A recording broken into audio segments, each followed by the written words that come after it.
Hingga siang hari telah tiba.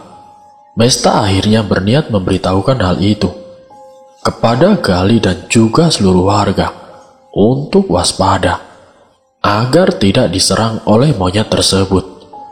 Dirinya sedang bersiap-siap ketika Bik Marni dan juga Mang Bilal telah datang. Bik Marni membawa satu teko air teh hangat dan menyimpannya di ruang tengah. Dia sedikit kaget dengan keadaan foto keluarga yang sudah berserak di lantai. Mesta mengatakan tidak sengaja menjatuhkan benda itu agar tidak banyak pertanyaan. "Semalam Nenek Sinden datang lagi, Bi," ucap Mesta. Bik Marni dan Mang Bilal saling tatap. "Kamu jangan berusaha mengikuti dia. Jangan berusaha mencari tahu apa yang akan terjadi. Semua demi keselamatan kita di sini," cegah Mang Bilal. Melihat penampilan Mesta yang sudah rapi seperti ini, Mang Bilal yakin dia akan pergi ke suatu tempat, seperti menemui Gali atau warga sekitar. "Monyet itu pasti akan kembali. Kejadiannya sama persis dengan kedatangan sebelumnya. Jika benar Nenek Sinden merupakan petunjuk bahwa kampung ini sedang dalam bahaya, maka kita harus segera memberitahukan kepada orang-orang kampung untuk tetap waspada. Bikin sesajen saja lagi, Pak. Ritual yang kemarin kita lanjutkan lagi, agar tidak ada korban," potong Bik Marni. "Jika kalian yakin dengan ritual itu kalian bisa mencegah datangnya malapetaka, lakukanlah," ucap Mesta pada akhirnya. Dia tidak ingin menghalangi lagi, karena khawatir jika dia menghalangi, maka kejadian yang lebih mengerikan akan terjadi.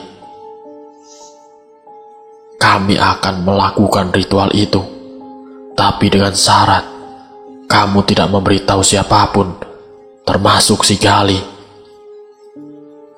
"Kenapa harus? Biarkan semua orang tahu. Kalau bisa mereka harus membantu. Kita harus bahu-membahu agar kejadian-kejadian mengerikan ini tidak lagi terjadi dan tidak ada lagi korban di sini. Cukup Loli korban terakhirnya." Mang Bilal buru-buru berjalan ke arah pintu, kemudian menutupnya, menghalangi Mesta yang ingin keluar dari rumah untuk mengabarkan kedatangan kembali Nenek Sinden. "Jangan seperti ini, Mang. Bukan hanya kita yang harus selamat, tetapi warga sekitar juga butuh kenyamanan dan juga keamanan. Mamang jangan egois." Mang Bilal menatap Marni, sang istri yang dia tatap itu, kemudian menggeleng perlahan. Mang Bilal mengendurkan tubuhnya yang merapat pada pintu, lalu memberikan jalan kepada Mesta untuk melewati pintu tersebut. Tanpa menunggu lama lagi, Mesta menyusuri jalan kampung. Anak-anak sudah berani bermain, meskipun hanya di depan rumah, sekedar bermain kelereng, sedangkan anak-anak perempuan bermain masak-masakan. Mana tega Mesta melihat anak-anak itu berada dalam bahaya. Alas kaki Mesta beradu dengan paving blok yang disusun dengan rapi, seukuran jalan setapak. Meskipun cuaca sangat panas, tetapi dia tidak kepanasan karena pepohonan yang rimbun seakan-akan jadi payung raksasa yang melindunginya dari sinar matahari. Amah, seorang perempuan yang sudah melahirkan Gali, tengah membersihkan sesuatu di depan rumahnya. Mesta mendekat, kemudian mengucapkan salam. Neng Mesta, ayo duduk sini, Neng. Maaf berantakan. Ini loh, lagi bersihin tempat tidur adiknya Gali." "Iya, Amah. Galinya ada." "Oh, Gali masih ada di kantor RW. Hari ini ada penyuluhan tentang pupuk, tapi dia sudah pergi dari tadi. Mungkin sebentar lagi selesai. Sebentar, biar dipanggil sama adiknya saja," Mesta nggak ganggu kan Amah kalau Galinya dipanggil? Tanya Mesta tiba-tiba merasa tidak enak. Tidak sama sekali nak. Penyuluhan seharusnya sudah selesai dari tadi. Mungkin dia langsung ngobrol sama bapak-bapak. Sebentar ya. Pamit mamanya Gali. Perempuan itu lantas masuk ke rumah dan memanggil adiknya Gali. Kemudian meminta anak kecil berusia 12 tahun itu untuk segera menyusul sang kakak. Mesta menunggu, seraya melihat keadaan rumah Gali dari depan. Dia ingat benar ketika sedang mengikuti Nenek Sinden. Rumah ini tampak begitu tua. Lampu petromak hanya satu-satunya penerangan yang ada saat itu. Namun sekarang kali kedua, Mesta melihat keadaan rumah yang berbeda. Selain itu memang ada hal baru yang dia lihat saat ini di depan rumah ini. Mesin cucinya kenapa Amah? Tanya Mesta ketika melihat mesin cuci teronggok di depan rumah. Padahal sebelumnya dia tidak melihat benda itu sama sekali. Biasa Neng, namanya juga barang sudah tua. Ini dulu warisan dari majikan bapaknya Gali. Sudah tidak bisa nyala lagi. Jadi dikeluarin, biar dijual ke tukang loak. Mesta mengangguk. Tidak menyangka, ternyata orang kampung di sini juga tidak kuno-kuno amat. Keluarga Gali terlihat cukup modern, meskipun rumahnya masih berdindingkan anyaman bambu. Selain itu, Gali dan saudara-saudaranya juga sekolah di kota. Sungguh orang-orang di kampung sini sama sekali tidak boleh diremehkan. Mesta, panggil si Gali ketika Mesta hendak menanggapi perkataan Amah. Senyum lelaki itu mereka ketika melihat Mesta sudah ada di depan rumahnya. Begitupun dengan Mesta. Ada rasa hangat yang menjalar di pipinya. Dia berusaha berpaling dan hanya senyum sekilas. Ada apa Mesta? Tumben sekali? Tanya si Gali. Aku mau bicara Li. Tapi kalau bisa bicaranya jangan di sini ya. Ayo ikut aku. Kemudian Mesta pamit kepada Amah dan juga adiknya Gali. Keduanya pergi menuju tempat yang aman dan nyaman untuk berbincang. Bukan berarti Mesta tidak mau obrolannya didengar oleh orang lain. Namun dia hanya khawatir jika apa yang disampaikan salah didengar oleh siapapun, bisa memicu kekhawatiran berlebihan. Nenek Sinden datang lagi, Li. Ketenangan yang kemarin kita rasakan hanyalah ketenangan sementara. Ayo kita beritahu warga untuk waspada dengan kedatangan dia. Gali tidak banyak bicara untuk menanggapi apa yang Mesta katakan. Dia hanya tersenyum, lalu menunduk, seakan memikirkan sesuatu. Malam ini Mesta tidak mau tidurnya terganggu. Dia meminta Bik Marni untuk menyimpan Bokor di tempat yang aman. Dia juga menyingkirkan benda-benda yang bisa membuat dia terbangun ketika tidur. Tujuannya hanya satu. Mesta berusaha menyangkal atas kehadiran kembali Nenek Sinden yang selalu datang memberi pertanda dengan suara-suara benda jatuh ataupun angin kencang di sekitar Mesta.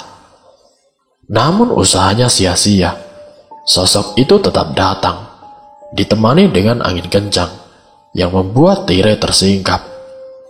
Jangankan bisa tidur dengan nyenyak, untuk menenangkan diri, Mesta tidak mampu.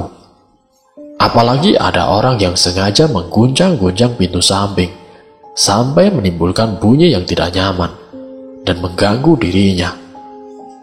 Perlahan-lahan Mesta terbangun, sengaja tidak mengenakan kacamata, agar dia tidak perlu melihat dengan jelas sosok itu.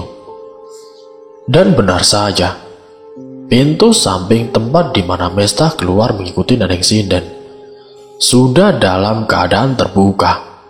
Mulanya dia khawatir ada orang yang masuk untuk berbuat jahat Akan tetapi, setelah melihat ke sekeliling ruangan, Mesta sama sekali tidak melihat siapa-siapa dimanapun. Sebaliknya ketika dia melihat ke arah luar, setelah batu berwarna biru seperti berusaha melambaikan tangan ke arahnya, ada pergolakan batin dalam hatinya.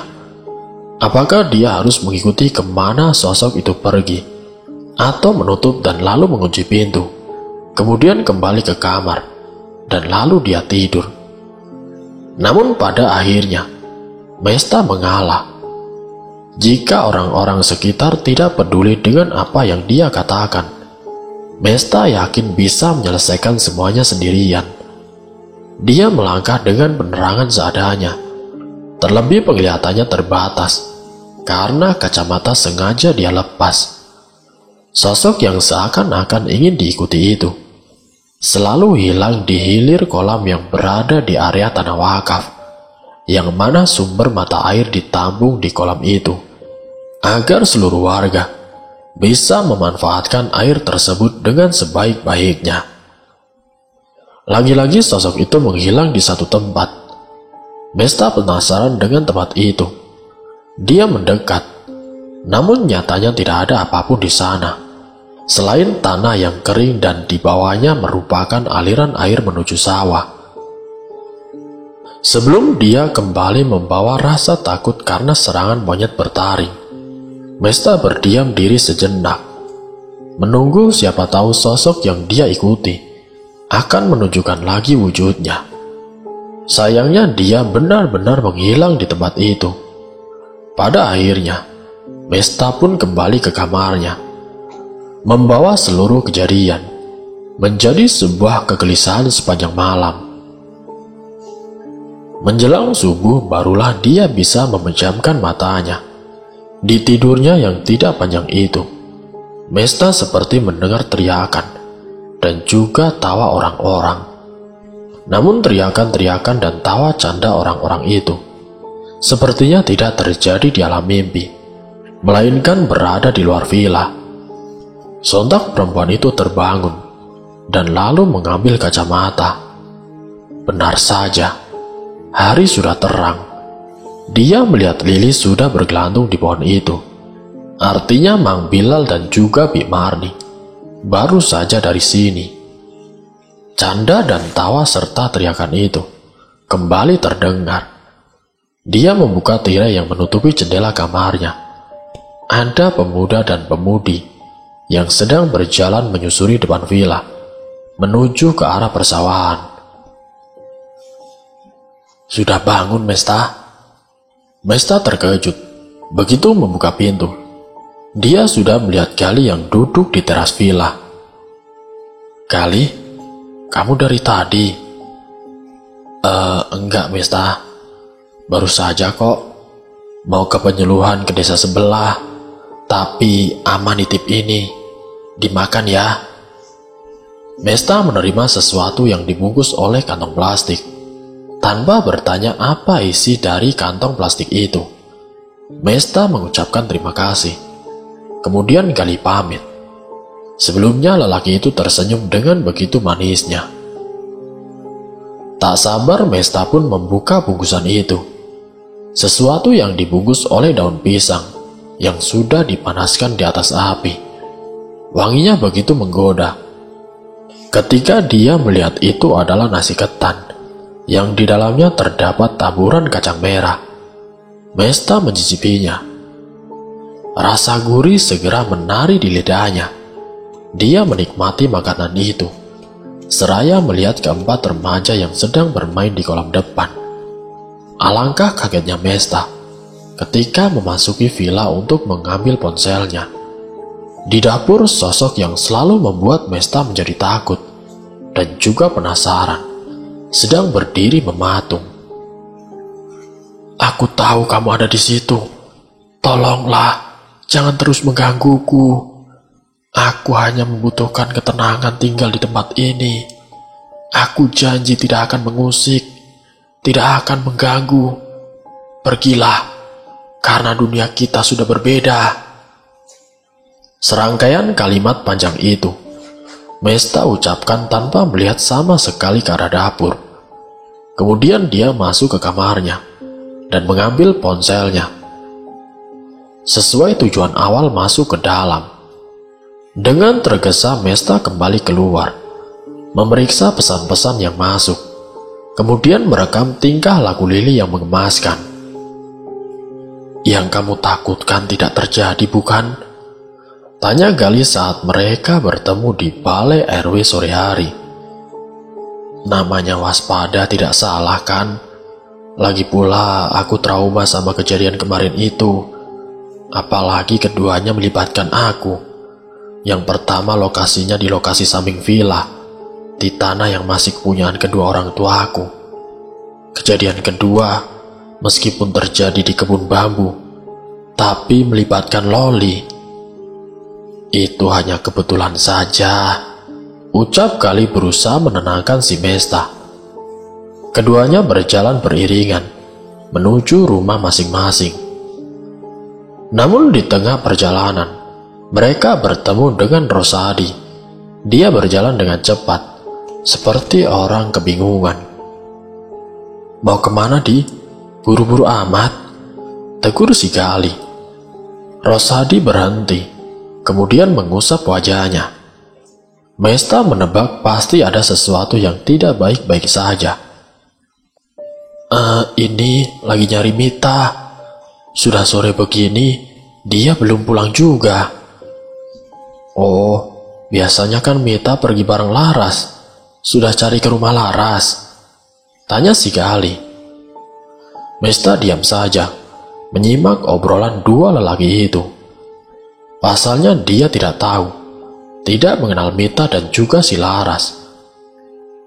"Emaknya Laras mengira Laras ada di rumahku. Aduh, itu anak janggalin banget sih. Ya sudah ya Li, aku lanjut nyari saja. Kasihan emak, tidak ada yang bantu bikin lepet." Gali mengangguk, mempersilahkan Rosadi untuk mencari kembali adiknya. Mesta juga ikut mengangguk sebagai tanda hormat, lalu melihat punggung kurus Rosadi menjauh menuju area kebun bambu. "Mita itu siapa, Li?" tanya si Mesta. "Itu adiknya. Biasalah, anak-anak SMP lagi seneng-senengnya main.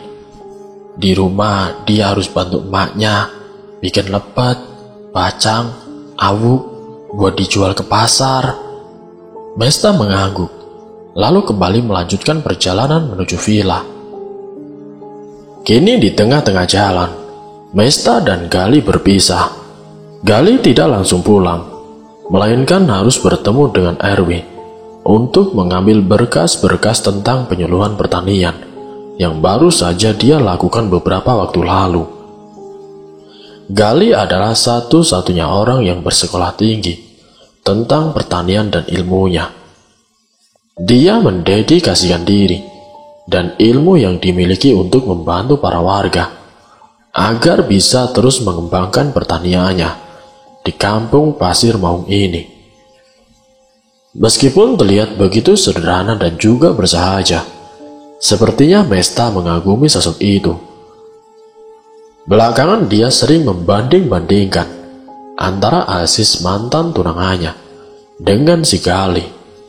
Jika dilihat dari tampangnya, memang mereka memiliki perbedaan yang signifikan. Aziz orangnya bersih, putih, dan selalu wangi.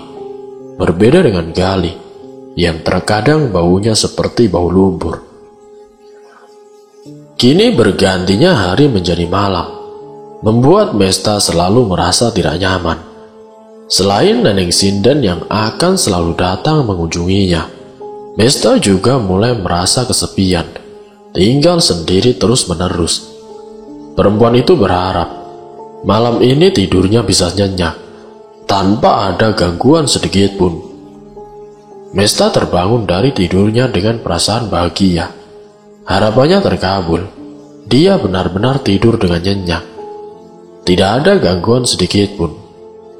Ketika melangkah keluar kamar, hidangan yang dimasak oleh Bi Marni sudah matang. Tanpa ragu perempuan itu duduk di meja makan, menunggu Bik Marni menyelesaikan semuanya. Kita makan bareng, Bi. Mesta bosen makan sendiri terus. Bibi tidak biasa makan pagi.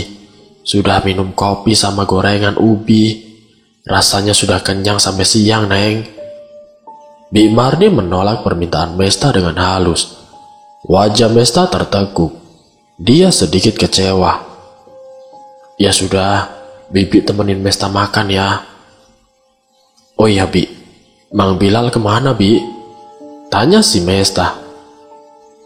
Sedang ada keperluan keluar kecamatan, Neng. Mengantarkan keris milik kerabatnya. Mungkin malam ini mamangmu tidak pulang. Oh, gitu.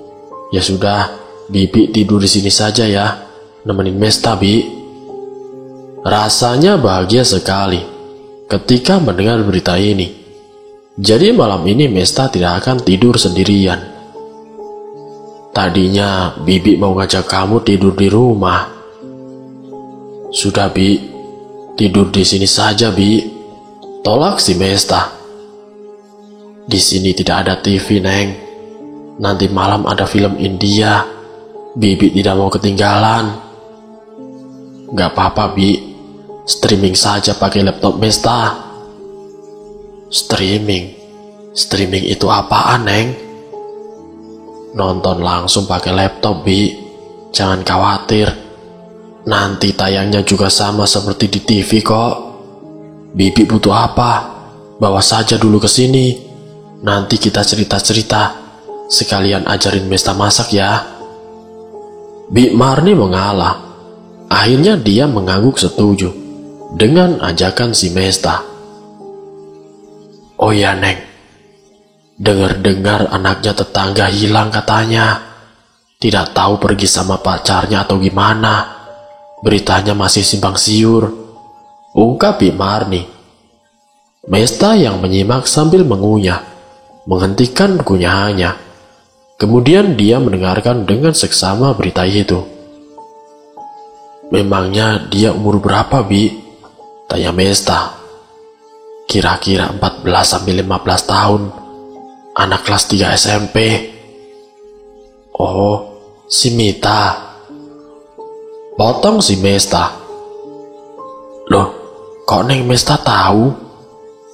Mesta kembali mengingat Rosadi yang panik mencari adiknya kemarin sore.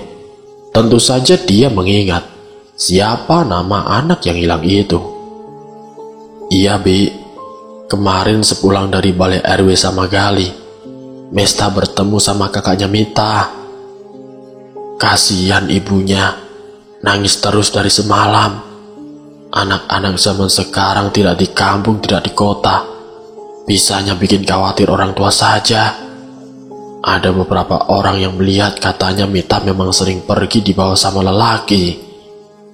Mesta mengangguk. Memang separah itu pergaulan anak-anak remaja. Tapi Gali bilang Mita suka main sama Laras. Tidak ditanya sama Laras Mita kemana. Bik Marni mencibir. Kemudian dia mendekat dan bicara pelan-pelan. Laras mah sama saja. Dia bahkan kalau pergi tidak pernah dicariin sama orang tuanya. Itulah sebabnya si Mita yang baik menjadi kebawa-bawa. Tidak kebayang nanti marahnya si Rosadi seperti bagaimana pas adiknya pulang. Obrolan terus berlanjut. Mulai dari membicarakan Mita dan Laras, sampai obrolan random lainnya. Terutama kisah-kisah masa lalu, ketika Mesta usia remaja. Jika ditanya apakah Mesta sudah lupa dengan masalahnya di ibu kota, maka jawabannya adalah iya. Tapi untuk pulang, Mesta sama sekali belum siap. Khawatir sewaktu-waktu mantannya akan datang lagi dan membuat hatinya goyah kembali. Lili adalah monyet yang cerdas. Meskipun dia tidak lebih ceria daripada Loli, tetapi kecerdasannya luar biasa. Dia sudah seperti anak kecil saja, yang bisa Mesta suruh-suruh. Seperti sore ini, sambil menikmati matahari terbenam, Mesta bermain bersama Lili dan juga Bik Marni. Berkali-kali Bik Marni melemparkan mainan.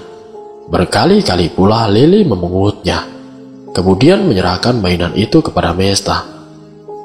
Keseruan ketiganya diinterupsi oleh kedatangan segerombolan orang yang ternyata mencari anak-anak yang hilang itu. "Masih belum ketemu, Den?" tanya Bik Marni. "Belum, Bik. Ternyata selain Mita dan Laras, Aji sama Dion juga ikutan gak ada. Pak Barnas terakhir kali melihat mereka melewati jalan ini." Mesta tiba-tiba mengingat galak tawa 4 remaja yang membangunkannya kemarin. Buru-buru dia mengaitkan rantai yang mengikat Lili pada tiang kandang. "Kemarin aku melihat ada 4 orang anak segini lewat sini." Mesta menunjukkan tangannya, mengira-ngira tinggi badan anak-anak itu. "Mita memakai baju merah. Apa Teteh melihat di antaranya ada yang memakai baju merah?" Rosadi bertanya. Mesta kembali mengingat. Memang satu di antara 4 anak itu memakai baju merah. Kemudian dia mengangguk mengiyakan. "Mereka menyeberangi sawah itu?" tanya orang lain lagi. Aku tidak lihat sih. Yang pasti mereka bercanda-canda di gazebo itu." Mesta menunjuk gazebo yang ada di kolam seberang villa. Semua orang bertatapan. Beberapa di antaranya memasang raut wajah ketakutan, sisanya kebingungan. Tanpa pikir panjang, rombongan orang yang sedang mencari anak-anak yang hilang itu berpencar di sekitarnya. Beberapa orang memasuki area tanah wakaf setelah meminta izin kepada Bik Marni. Sisanya memeriksa gazebo yang berada di kolam seberang villa. Mesta kebingungan. Mungkinkah kejadian mengerikan seperti sebelumnya akan terjadi kembali? Lututnya terasa lemas. Dia terduduk di teras villa. Kemudian menerawang berpikir apakah benar kedatangan Nenek Sinden beberapa waktu lalu merupakan pertanda hilangnya 4 anak kampung itu. Mita, Laras, Aji, dan Dion bukan hilang tanpa jejak. Mereka justru meninggalkan jejak sebagai pertanda bahwa keberadaannya tidak jauh dari sini. Sandal jepit milik Mita tertinggal di sana. Itu sudah cukup dijadikan sebagai petunjuk bahwa mereka memang pernah berada di sekitar sini. Beberapa di antara mereka bahkan ada yang turun ke kolam, khawatir salah satu di antaranya tenggelam atau celaka. Perempuan berusia 40 tahunan menggendong anak kecil seusia 2 atau 3 tahunan, menangis di ambang gerbang villa. Pandangannya lurus ke depan, melihat kolam dan sawah. Tetapi pandangannya itu sesekali menerawang jauh, seolah seperti sedang melamun. Duduk bersebelahan dengan Bik Marni, Mesta hanya bisa melihat dengan perasaan iba. Dia bisa membaca dan menerawang kegelisahan perempuan itu. Kehilangan anak, apalagi sudah gadis, tentu saja membuat setiap orang tua terpukul. Jika ditanya apakah Mesta takut atau tidak, maka jawabannya adalah takut. Sudah cukup melihat 2 kematian tragis di kampung ini. Mesta berharap tidak ada lagi korban-korban berjatuhan, dan dia bisa hidup tenang sampai benar-benar bisa pulang ke ibu kota. "Bi, duduk sini, Bi," ajak Bik Marni pada ibunya Mita. Perempuan itu menggeleng. Meski anak yang ada di pelukannya meronta, ingin turun dan mendekati kandang Lili. Merasa kasihan, Mesta mendekat, kemudian meminta izin untuk menggendong anak kecil itu dan membawanya melihat Lili dari dekat. Anak lugu yang tidak mengerti apa-apa itu, terutama kegelisahan orang tuanya. Padahal jangankan ibunya, Mesta pun yang tidak memiliki ikatan darah apa-apa, begitu cemas dan khawatir dengan anak-anak remaja yang hilang itu. Sampai malam pun tiba, pencarian tidak membuahkan hasil apa-apa. Pada sesepuh dan tetua yang menelusuri kolam demi kolam, tidak menemukan adanya anak-anak itu di sana. Karenanya pencarian akan segera dihentikan. Tetapi sebelumnya, mereka berunding terlebih dahulu, membuat rencana untuk melakukan pencarian esok hari. "Mang Bilal kemana, Bi? Kok tidak kelihatan?" tanya salah seorang warga. Ketika Bi Marni dan Mesta berdiri, berhadapan tepat di ambang gerbang bersama ibunya Mita. "Lagi ke rumah saudaranya, sedang ada perlu. Besok pagi atau malam baru pulang." Bapak-bapak yang bertanya itu hanya manggut-manggut setelah mendapatkan jawaban dari Bi Marni. Gali sebagai ketua pemuda yang memimpin jalannya pencarian, akhirnya mengakhiri pertemuan malam ini. Semua orang membubarkan diri, hingga yang tersisa adalah kesunyian dan juga kesepian yang kembali mencekam. Kini hilangnya anak-anak itu menjadi perbincangan panjang yang terjadi di seantero kampung ini. Tidak terkecuali Mesta dan juga Bi Marni yang membahas kehilangan mereka sebelum tidur. "Kenapa harus mencari di kolam sih, Bi? Saya yakin kalau mereka tenggelam, biasanya kolam airnya akan tenang.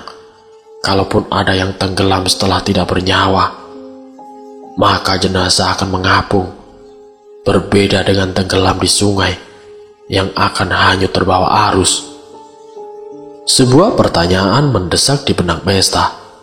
Dirinya yakin orang awam sepertinya juga pasti memiliki pertanyaan yang sama.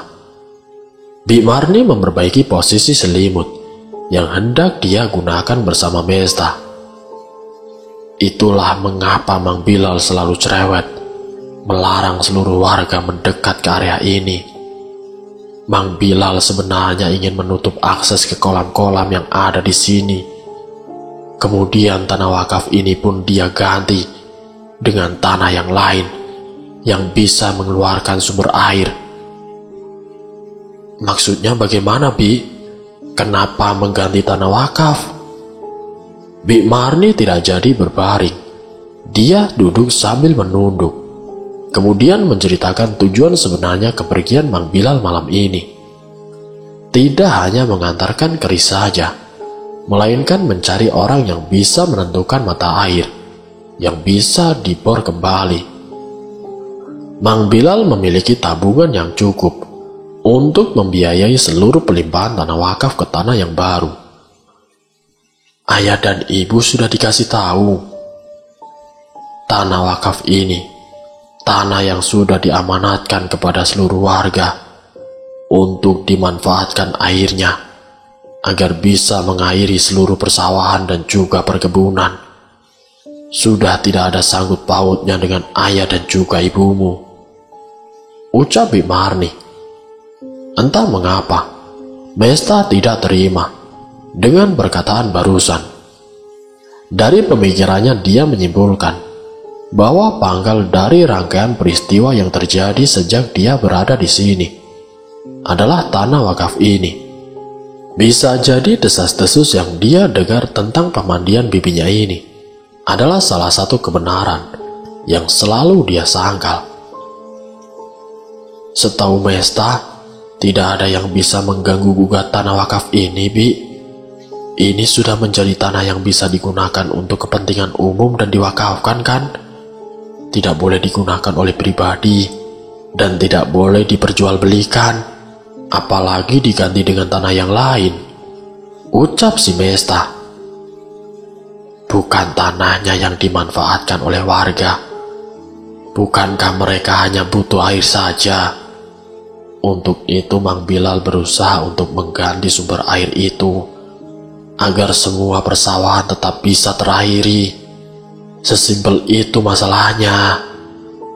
Mesta merapat ke dinding, membungkus dirinya dengan selimut, sampai yang terlihat hanya wajahnya saja Perasaannya saat ini campur aduk, antara khawatir, bingung, dan juga tidak tahu harus berbuat apa setelah mendengar pernyataan sang bibi. Jika saja orangnya tidak ada di hadapan Mesta saat ini, dia akan buru-buru menghubungi ayah dan juga ibunya, melaporkan tujuan Bik Marni dan juga Mang Bilal. Kamu jangan khawatir, Mamang dan Bibi melakukan ini demi kepentingan bersama. Ritual-ritual yang kami lakukan tidak ada artinya lagi saat ini. Karenanya satu-satunya jalan adalah menutup tanah wakaf itu. Saya yakin ini Bi rencananya akan berhasil dengan baik, selidik si Mesta. Jika tidak yakin, Mang Bilal tidak akan bela-belain pergi jauh. Kolam di tanah wakaf itu sudah banyak memakan korban. Jangan sampai satu persatu warga sini kehilangan nyawa. Mesta tidak kalah berdebat. Dia hanya tidak mau memperpanjang urusan.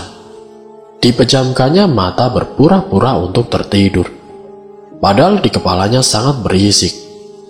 Perempuan itu bermaksud akan menghubungi kedua orang tuanya jika pagi telah tiba, mengabarkan semua yang terjadi, dan rencana tidak masuk akal dari paman dan juga bibinya.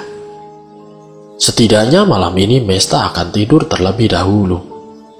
Dia yakin ketika sang bibi menemani sosok yang menerornya dari malam ke malam tidak akan datang. Setidaknya itulah kebahagiaannya malam ini. Namun sayang seribu sayang, kebahagiaan itu hanyalah sebuah bayangan. Nyatanya meskipun tidak ada tanda-tanda benda jatuh atau angin kencang, Mesta seperti dipanggil. Ketika tengah tertidur lelap, dia tiba-tiba terbangun. Dilihatnya sang bibi sudah tidur sangat nyenyak. Mesta ingin sekali mengabaikan panggilan itu. Apalagi jika malam ini dia ketahuan keluar dari villa. Habislah sudah. Duduk dan bersandar di dinding selama beberapa menit. Akhirnya Mesta memutuskan sesuatu. Jika benar kedatangannya adalah petunjuk, mungkin ada petunjuk yang bisa membawanya memecahkan misteri atas hilangnya anak-anak itu. Tidak ada lagi keraguan di hatinya. Mesta turun dari tempat tidur, memakai kacamatanya, dan seperti biasa, melewati pintu samping villa yang sudah terbuka. Bicaralah sekali saja, apa yang harus aku lakukan, ucap Mesta. Sosok berbaju biru itu, semakin jelas dia tidak mengatakan apa-apa, seperti biasanya, hanya berjalan menjauh. Malam ini sama sekali tidak seperti biasanya. Dinginnya begitu menggigit kulit mulus Mesta, lalu menembus tulang, dan membuat dia menggertakkan giginya, menahan rasa dingin itu. Keraguan yang menghinggapinya selama ini, kini sudah hilang, ditelan rasa penasaran, dan rasa ingin tahu, mengapa dia selalu datang, dan membawa Mesta menuju tempat ini. Tempat yang sama sekali, lagi dan lagi. Tolong jangan menghilang dulu. Setidaknya katakan beberapa kalimat, agar aku tahu apa yang sebenarnya kamu inginkan. Ucapan Mesta yang panjang itu, seakan tidak mendapatkan jawaban. Di tempat yang sama, sosok itu menghilang lagi dan lagi. Mesta frustasi. Entah mengapa dirinya ingin menangis, bukan karena sedih, melainkan dia merasa marah. Diraupnya segenggam tanah yang dia pijak, lalu dilemparkan dengan penuh emosi ke tempat di mana sang nenek sinden menghilang. Mesta, bangun. Tubuh Mesta yang diselimuti kehangatan sedikit berguncang. Sebelum membuka mata, perempuan itu mengernyitkan kening karena tubuh bagian kirinya terasa begitu sakit. Perlahan dia bisa melihat cahaya yang begitu terang. Ketika membuka mata, sudah banyak orang di sekitarnya, dan Mesta terbaring di tempat di mana semalam dia menangis karena Neneng Sinden. Ampun Neng, aduh, jantung bibi hampir copot. Ngapain kamu tidur di sini, Neng? Duh Gusti, bagaimana caranya mempertanggungjawabkan semuanya kalau terjadi apa-apa sama kamu, Neng? Bi Marni menangis histeris. Ketika terbangun menjelang subuh, perempuan itu mengira Mesta tengah ke toilet. Namun ketika dia memeriksa toilet, kamar mandi, dan juga dapur, sama sekali tidak menemukan Mesta dimanapun. Rasa kaget semakin menjadi ketika melihat pintu samping terbuka. Perempuan itu bergegas mencari Mesta di beberapa tempat, tetapi tidak membuahkan hasil. Barulah setelah matahari terbit dan pemuda yang akan mencari Mita dan juga kawan-kawannya datang, Bi Marni minta tolong kepada mereka. Mesta juga tidak ingat mengapa Mesta ada di sini, Bi. Ucap Mesta berbohong. Dia sudah lelah mengatakan tentang Neneng Sinden kepada mereka. Bahkan Gali yang semula percaya, seolah-olah kini tidak mempercayai tentang kemunculan sosok itu. Jika memang ada sebuah misteri, biarlah dia yang memecahkannya. Mesta hanya perlu mencari tahu mengapa Neneng Sinden selalu menghilang di tempat yang sama. Ayo sini, ajak si Gali. Lelaki itu mengulurkan tangannya dan kemudian tersenyum, lantas menuntun Mesta untuk kembali ke villa. Bi Marni kemudian meminta semua orang untuk keluar dari area tanah wakaf. Hanya tinggal beberapa orang saja yang melanjutkan pencarian anak-anak hilang. Itu pun sebenarnya dia merasa takut jika suaminya pulang nanti. Pasti dia akan marah, karena area itu merupakan area yang harus disterilkan. Tidak usah takut akan dimarahi suamimu, tutur salah seorang warga berusia sesepuh, seakan-akan bisa membaca raut wajah Bi Marni yang penuh dengan ketakutan.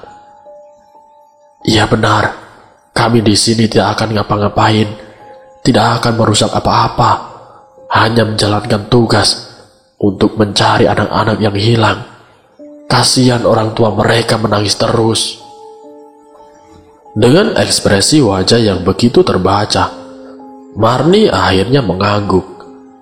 Dia berkata kepada semuanya, berharap agar proses pencarian tidak memakan waktu yang lama. Kalau bisa diselesaikan sebelum suaminya pulang. Sedangkan di villa, Mesta terlebih dahulu membersihkan dirinya. Dengan setia Gali menunggu di ruang tamu. Tidak berselang lama, kemudian Bi Marni datang. Wajahnya tertekuk seperti sedang marah. Kamu pulang saja, Mesta, biar saya yang urus. Maaf Bi, saya ada keperluan, disuruh Pak RW. Gali menunduk hormat. Kamu itu jangan terlalu dekat-dekat sama Mesta. Walau bagaimanapun, di sini dia tanggung jawab saya. Apa yang Bibi khawatirkan? Pokoknya setelah urusan kamu selesai, jangan dekati dia lagi. Tidak ada alasan yang pasti mengapa Mang Bilal dan Bi Marni tidak menyukai pemuda itu. Padahal di kampung ini, Gali adalah sosok pemuda idaman setiap orang. Tidak hanya prestasinya saja, melainkan sopan santunnya, kegigihannya, serta bagaimana dia memberi pengaruh yang baik untuk seluruh warga dan mengubah kehidupan para petani. Menunggu selama beberapa menit, akhirnya Mesta keluar dari kamar mandi. Perempuan itu terlihat jauh lebih segar, meskipun bekas kemerahan yang tercetak di pipi kirinya juga masih terlihat. Pipimu merah sekali, apa itu sakit? Tanya Gali memberikan perhatiannya. Sakit sih enggak, cuma rasanya sebelah kanan ini panas sekali. jawab Mesta seraya mengusap pipi kanannya. Jelas saja pipi kiri terlihat kemerahan, karena dia berbaring di tanah bebatuan yang kering. Sedangkan pipi kanannya merasa kepanasan, karena langsung tertimpa oleh sinar matahari. "Kamu gak nanya kenapa aku tidur di luar?" tanya si Mesta. Meski sebenarnya dia sudah tahu jawabannya, bahwa Gali sudah mengetahui apa alasannya. "Kamu jangan terlalu memikirkan kedatangan dia, jadi hal itu terbawa menjadi halusinasi," ucap si Gali. "Kamu pikir apa yang aku alami itu hanyalah halusinasi?" "Itu beneran, Gali. Aku melihat dengan mata kepala sendiri. Sosok itu berjalan sampai sana. Mulai sekarang, sebelum kamu tidur, pikirkanlah hal-hal yang membuatmu bahagia. Jadi kamu tidak akan mengingat-ingat sosok itu." Mesta mendelik kesal. Kini tidak ada lagi orang yang bisa dia percaya untuk mendengarkan apa yang diceritakannya. Hal tersebut semakin meyakinkan dirinya untuk melakukan apa yang ingin dia lakukan sendirian. "Maaf, bukan aku bermaksud seperti itu. Tapi aku sedih saat melihat kamu terbaring lemah di tempat-tempat tertentu.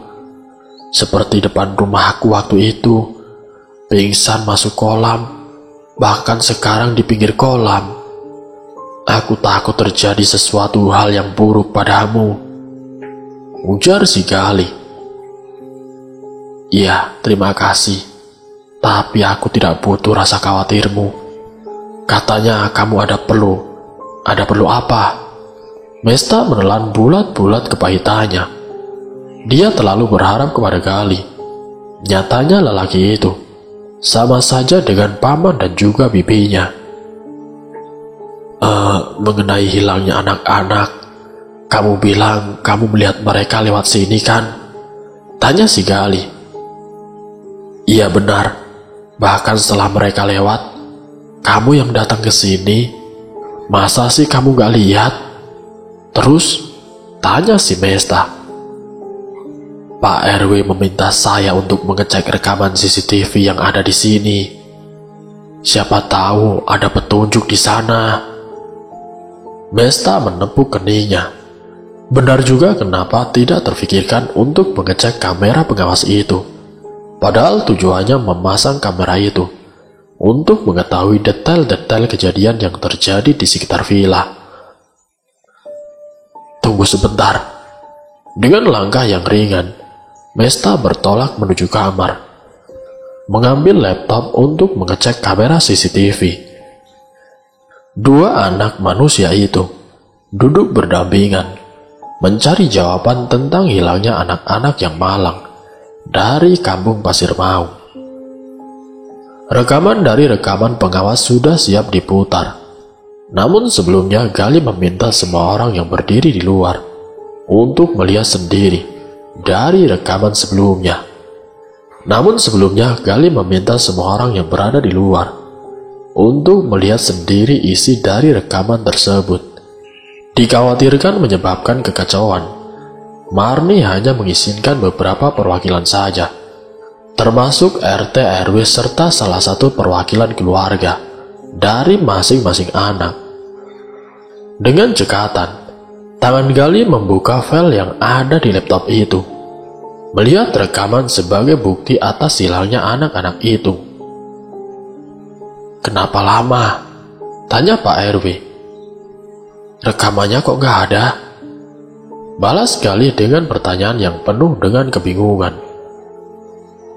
Mendengar perkataan dari Gali barusan, Mesta mendekat dan mengambil alih laptop miliknya untuk melihat dengan mata kepala sendiri rekaman itu.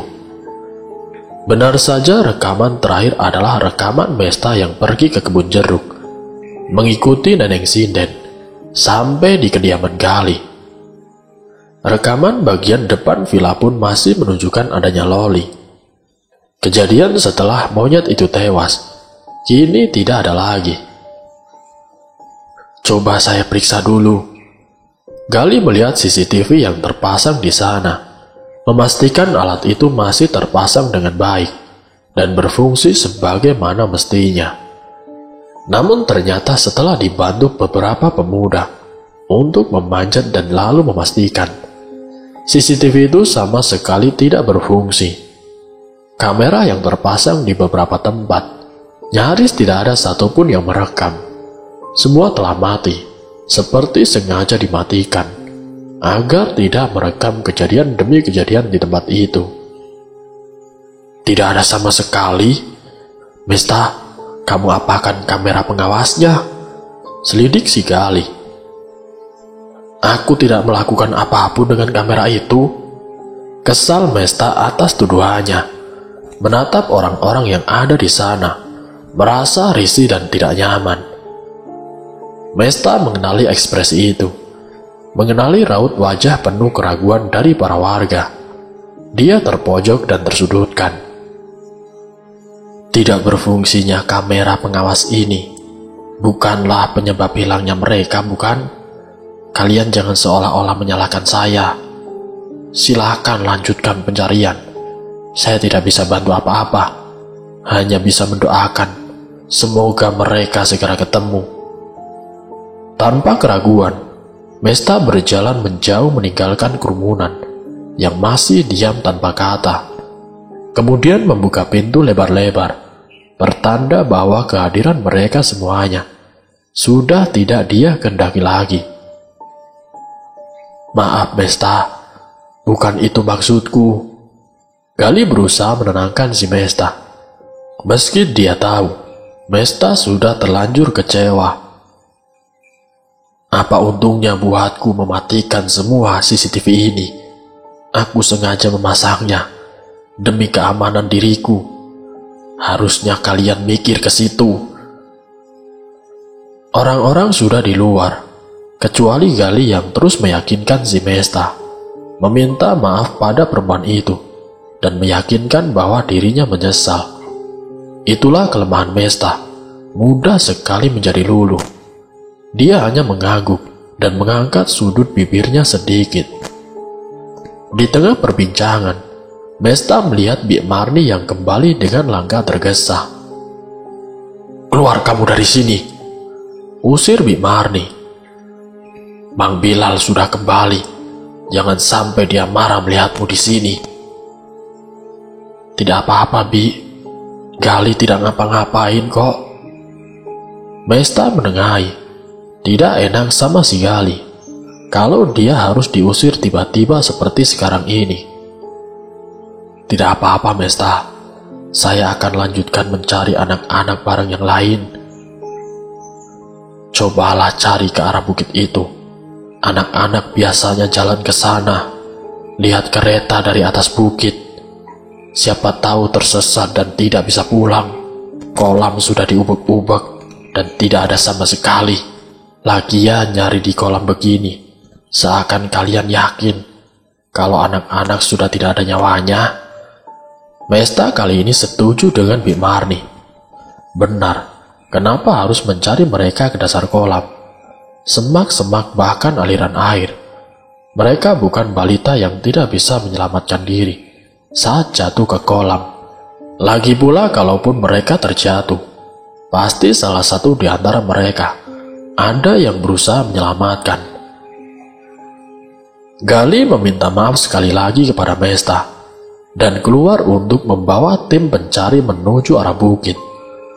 Tidak lama setelah Gali keluar dari area villa, Bang Bilal datang membawa sebuah tas lusuh yang dia jaga dengan ketat. Bik Marni bahkan tidak diperkenankan untuk melihat apa isi dari tas yang dibawanya. Mang, bawa oleh-oleh, goda si Mesta. Iya Mesta, ini buat keselamatan kita semua. Mamang dengar kemarin kamu tidur di pematang pinggir kolam ya. Mesta melirik sang bibi. Dia yakin dirinya sudah menceritakan itu. Tidak tahu Mang, mungkin ngigau, pas sadar sudah dibangunin banyak orang. Bang Bilal menatap tidak yakin. Nenek Sinden sudah tidak pernah datang. Jujur saja, tak. Dengan begini, Mamang bisa tahu apa yang harus dilakukan. Dia datang pun kalian tidak akan percaya kan? Mesta sebenarnya lelah. Kalaupun dia datang sebagai petunjuk, kenapa harus datangi Mesta yang notabene adalah seorang tamu? Kenapa tidak kalian saja yang didatangi? Bimarni mendekat, kemudian mengelus tangan Mesta, menenangkan gadis itu, agar tidak berlarut-larut dalam rasa takut dan penasaran. Mamang dari rumah Pak Ali, dia sudah sangat sepuh, tetapi dulunya orang yang dituakan di kampung ini. Mamang mengonfirmasi tentang kemunculan Nenek Sinden. Mamang tahu, Gali pasti sudah menceritakan asal-usul sosok itu. Mesta tidak mengiyakan, baik dengan ucapan ataupun anggukan. Dia hanya diam, menyimak apa yang akan dikatakan sang paman. Menurut Pak Ali, Nenek Sinden belum sepenuhnya mati. Jasadnya memang sudah terkubur di pemakaman, tetapi jiwanya masih ada di sekitar kita. Ada dendam yang masih dia simpan. Ada hal yang masih ingin dia selesaikan. Melalui kamu, Nenek Sinden minta tolong. Terus, aku harus bagaimana, Mang? Mesta bertanya dengan suara serak dan tercekat. Cari sendiri, tak. Mamang sama sekali buntu. Mungkin mengadakan ritual sekali lagi untuk mengusir malapetaka bisa dilakukan. Mang, kenapa harus melakukan hal-hal klinik seperti itu sih? Kita terkesan seperti orang yang tidak punya agama jika begini. Kamu diam saja. Jangan sampai ada tumbal lain yang berjatuhan. Mesta sebenarnya masih ragu dengan Mang Bilal. Apalagi niat dia untuk mengganti tanah wakaf dengan tanah yang lain. Lantas tanah yang luas ini akan diapakan? Mang, Bibi sudah cerita perihal tanah wakaf yang mau ditukar. Apa benar? Tanya si Mesta. Mang Bilal melotot ke arah istrinya. Dia tidak percaya, menceritakan hal ini lebih awal kepada Mesta. Belum saatnya kamu tahu, Mesta. Yang pasti, kepentingan seluruh warga di sini tidak akan tersingkirkan. Mereka akan tetap mendapatkan haknya untuk mengairi lahan pertaniannya. Iya, Mang. Tapi soal tanah yang sudah diwakafkan, harusnya Mamang cerita dulu sama ayah. Atau setidaknya Mesta yang sekarang ada di sini. Mamang sudah bicara sama warga. Tanya si Mesta. Warga di sini menyerahkan semuanya sama Gali. Memangnya dia akan mengizinkan? Dengan atau tanpa izin dia, memang tetap akan bikin sumur bor di tanah lain. Lebih bawah lagi dari sumber air yang sekarang. Mesta tidak habis pikir. Nama Mang Bilal di kampung ini sudah tidak begitu baik. Seharusnya dia tetap menjaga nama baiknya dengan tidak melakukan apa-apa. Mita, Laras, teriakan bergema di tengah hamparan persawahan. Rombongan pemuda termasuk si Gali mencari dan terus berpencar. Aji, Dion, dari tim lain tidak mau kalah. Mereka terus menyerukan nama itu, berharap salah satunya muncul di hadapan mereka. Tiba di kaki bukit, tidak ada seorang pun yang berani melanjutkan perjalanan. Mereka saling tatap dan berusaha menunggu instruksi selanjutnya. Setelah kematian Barus dan Pak Jajang karena serangan monyet, ditambah lagi dengan kejadian Irwan dan Mang Dirman di padang rumput tempo hari, mereka ketakutan. Monyet itu masih berkeliaran di sekitar mereka, dan satu keyakinan mereka pegang dalam diri masing-masing, bahwa monyet membuat sarang baru di bukit itu, setelah sarang yang ada dekat pemukiman warga dimusnahkan. Jangan pergi sendirian, ucap Pak RW. Bawa bambu atau apa saja untuk senjata. Kita berpencar bagi 3 kelompok. Gali, coba kamu pimpin tim ini, dan Rosadi tim ini. Sisanya ikut saya. Pergerakan mereka begitu tergesa. Semakin lama semakin gelap daerah perbukitan itu. Gali membawa mereka menuju arah puncak paling atas, yang mana dari atas sana mereka bisa melihat rel kereta api yang baru saja diaktifkan kembali. Banyak jejak anak-anak yang pernah datang ke tempat ini. Adanya kereta api yang melintas menjadi antusias tersendiri untuk melihat hiburan gratis. Sayangnya jejak-jejak itu tidak dapat merekam dan menunjukkan bahwa Mita dan juga kawan-kawannya pernah datang ke sini. Singkat ceritanya, menjelang sore semuanya menyerah. Rasa khawatir adanya serangan dari monyet bertaring membuat mereka memutuskan untuk turun. Lagi pula setelah ditelusuri di seluruh penjuru bukit itu, tidak ada tanda-tanda keberadaan anak-anak remaja yang hilang. Kini untuk tiba di kampung dan pemukiman warga, mereka tetap harus melewati area sekitar tanah wakaf dan villa. Begitu sampai di tempat itu, mereka dikejutkan oleh teriakan Mesta dan juga Bik Marni. Lili monyet yang biasanya lebih patuh, kini lepas dari ikatan dan berlari di pematangan kolam tanah wakaf. Namun ketika semua orang beramai-ramai ingin menangkap monyet itu, dia tidak melawan, hanya menghindar dan duduk di salah satu batu, tempat yang tepat di mana Nenek Sinden selalu membawa Mesta ke sana. Lili terdiam di sana. Sekuat apapun Mesta membujuk monyet itu, dia tidak bisa membawanya kembali. Tidak apa-apa, kalian pulang saja. Ini biar aku yang urus. Mesta duduk tidak jauh dari Lili. Karena lelah, rombongan pemuda yang mencari anak-anak hilang akhirnya pulang juga. Kecuali si Gali. Dia memilih duduk di sebelah Mesta. Mungkin dia bosan di kandang terus, ujar si Gali. Atau lelah dengan banyak kejadian di sini. Diiringi dengan tawa, Mesta mengucapkan hal itu. Gali mengerti, anak kota mana yang bisa sekuat Mesta, terlebih perempuan. Tetapi dirinya sangat salut. Mesta mampu melawan banyak hal, melawan keterbatasan, bahkan melawan kesedihan setelah kehilangan monyet kesayangannya.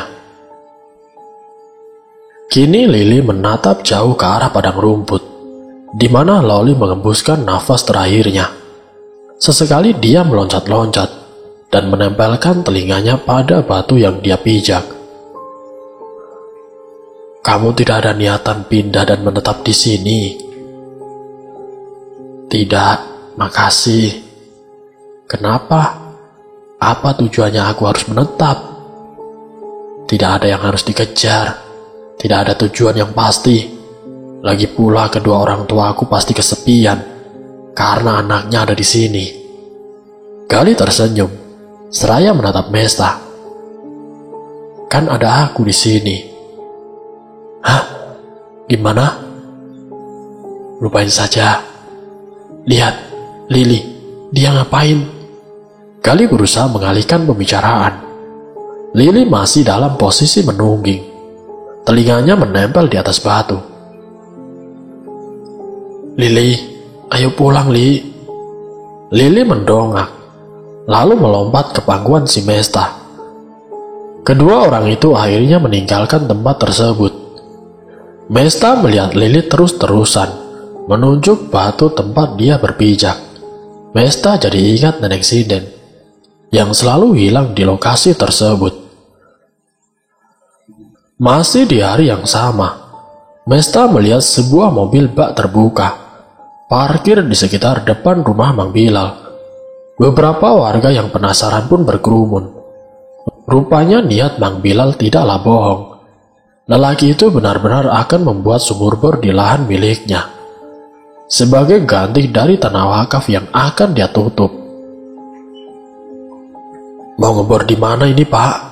tanya salah seorang warga. "Saya kurang tahu lokasinya, itu bos saya yang tahu," jawab lelaki berperawakan kecil yang sedang merapikan besi-besi panjang. Mesta merasa apa yang telah dilakukan Mang Bilal itu adalah salah. Lantas dia mendekat dan bicara langsung di hadapan Mang Bilal dan juga tukang bor air. "Mang, sudah izin sama ayah." "Tidak perlu izin ayahmu, toh aku ngebor di tanahku sendiri." "Tapi tujuan Mamang ngebor buat nutup tanah wakaf kan?"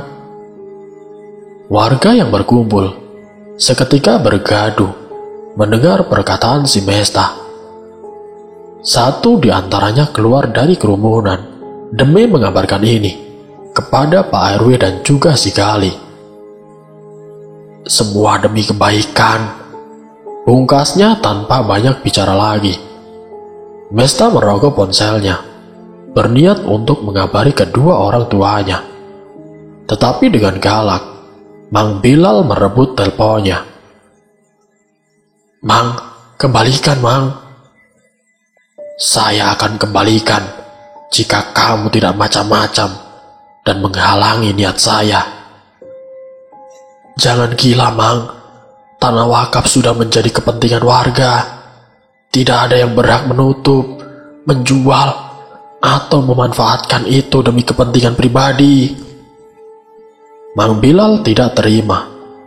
Dia lantas mendekati si Mesta dan lalu melotot. "Siapa yang akan menjadikan tanah wakaf itu sebagai kepentingan pribadi?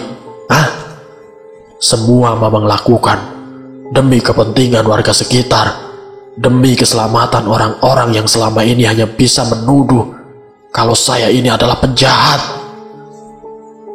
"Tapi itu tanah wakaf, Mang. Terima saja. Mamang hanyalah keponakan dari kakek. Mamang tidak memiliki hak apapun di sini selain dipekerjakan oleh ayah. Sadar, Mang. Jadi, kamu pikir aku gila harta?" "Nyatanya begitu, Mang. Aku tidak masalah Mamang bikin sumur bor di tanah Mamang sendiri. Yang aku tidak terima, menutup tanah wakaf dan juga sumber airnya. Setidaknya izinlah dulu sama ayah. Cuma itu, Mang." "Dasar perempuan tidak tahu diuntung." Mang Bilal naik pitam. Tangannya terangkat, hendak melemparkan ponsel Mesta yang sedari tadi dia genggam. Stop, Mang. Eling, Mang, sadar." Gali dan Pak RW tiba tepat waktu, melerai pertengkaran antara paman dan juga keponakan. Sementara itu Bi Marni hanya diam tanpa kata, tidak berdaya menyaksikan amarah sang suami yang begitu membuncah. Mesta kembali ke villa dengan setumpuk rasa penyesalan. Menyesal karena sudah memojokkan dan mengeluarkan kata-kata yang sedikit keras kepada sang paman. Namun walau bagaimanapun, perempuan itu tetap merasa benar. Apa yang dilakukan oleh sang paman, meskipun diikuti dengan kata-kata demi keselamatan seluruh warga, tetap saja caranya yang salah. "Ayah," ucap Mesta ketika sambungan telepon itu akhirnya terhubung. Nada bicaranya yang lemah dan memelas membuat ayahnya tahu ada sesuatu yang tidak beres terjadi di sana. "Mau pulang?" tanya sang ayah yang mengira bahwa Mesta sudah tidak betah lagi berada di kampung Pasir Maung. "Tidak ya, bukannya mau pulang. Mesta baru saja berdebat dengan Mamang. Mesta tahu Mesta telah salah karena bicara begitu keras padanya. Tapi maaf ayah, mungkin setelah mendengar apa alasannya, ayah juga akan maklum dengan tindakan yang Mesta ambil." Hening, tidak ada tanggapan di seberang sana. Mesta hanya menatap Lily yang terus meronta. Dia menebak monyet itu ingin lepas dan kembali di atas batu seperti sebelumnya. Jika saja ini masih tengah hari, Mesta akan membiarkan monyet itu berkeliaran, menikmati kesenangannya, bermain di kebun jeruk. "Ayah kok diam saja?" tanya si Mesta. "Ayah mau dengar dulu. Apa alasannya? Ada apa sebenarnya? Ayah percaya sama kamu. Tetapi masa iya tidak dikasih tahu hal yang bikin anak ayah marah?" Bergulirlah cerita dari awal hingga akhir. Siapapun yang mendengar penjelasan dari Mesta tentunya akan geram dengan keputusan sepihak yang diambil oleh Mang Bilal. Memang Mang Bilal adalah kerabat dari Mesta, saudara sepupu yang dipercaya oleh ayah Mesta untuk mengelola seluruh perkebunan, sawah, serta aset-aset milik keluarga Mesta. Itu pun tidak dilakukan dengan gratis. Ayahnya Mesta akan terus mengirimkan uang sebagai imbalannya. Bahkan hasil panen pun tetap dibagi dua.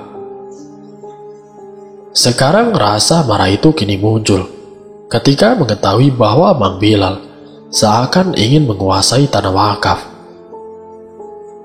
"Keputusan kamu sudah tepat, Nak. Mungkin inilah hikmah mengapa kamu harus jauh-jauh dari Jakarta ke sana. Jika saja kamu tidak datang, mungkin apa yang dilakukan mamamu tidak pernah kita ketahui. Pantau saja terus. Ayah percayakan semuanya padamu."